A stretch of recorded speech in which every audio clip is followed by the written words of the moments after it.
حافظ بہت زیادہ ہے، خصوصاً ہماری جو اوپر جن سے مخالف تشریف فرما ہے ہماری بہنیں، کہ جو ویسے تو ناقصات العقل کہلاتی ہیں، لیکن میرے آقا صلی اللہ علیہ وسلم نے ارشاد فرمایا، یہ سیاہ ستہ کی روایت ہے کہ میں نے ایک عقل مرد کی عقل کو عورت سے زیادہ لے جانے والی اور کوئی شے نہیں دیکھی ہے۔ تو ان کے ناقصات العقل ہونے کے باوجود کرامات کا عالم یہ ہے۔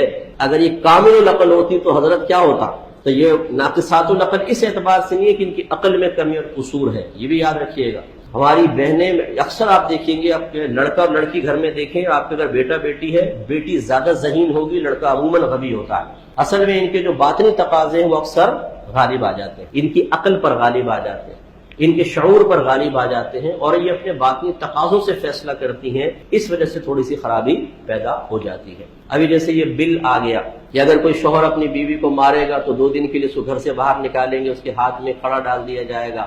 اب اس میں اگر یہ واقعی بل پاس ہو جاتا ہے، جس کی امید مجھے نہیں ہے کہ یہ ہوگا، اگر یہ بل پاس ہو جاتا ہے تو آپ خود سوچئے کہ جو خواتین کہ اللہ تبارک و تعالی نے اپنی حکمت بالغہ سے ان کو حق طلاق اسی لیے نہیں دیا کہ اگر ان کے ہاتھ میں ہوتا تو شاید مرد طلاق دیتے ہوئے تو 3 سال غور کرتا ہے، عورت 3 منٹ بھی نہ لگاتی اور وہ فوراً اس کے پاس سے آزاد ہو جاتی اور بعد میں سر پکڑ کے روتی رہتی۔ تو یہ اصل میں گھروں کو توڑنے والا ایک معاملہ ہو جائے گا۔ اس لیے کہ آپ خود سوچئے کہ جو عورت شکایت کر کے اپنے شوہر کو جیل میں بند کروا دے، اسے گھر سے باہر نکلوا دے، کیا اس کے بعد شوہر کے دل میں اس کی محبت باقی رہے گی؟ کوئی قائم رہے گا؟ نہیں رہے گا۔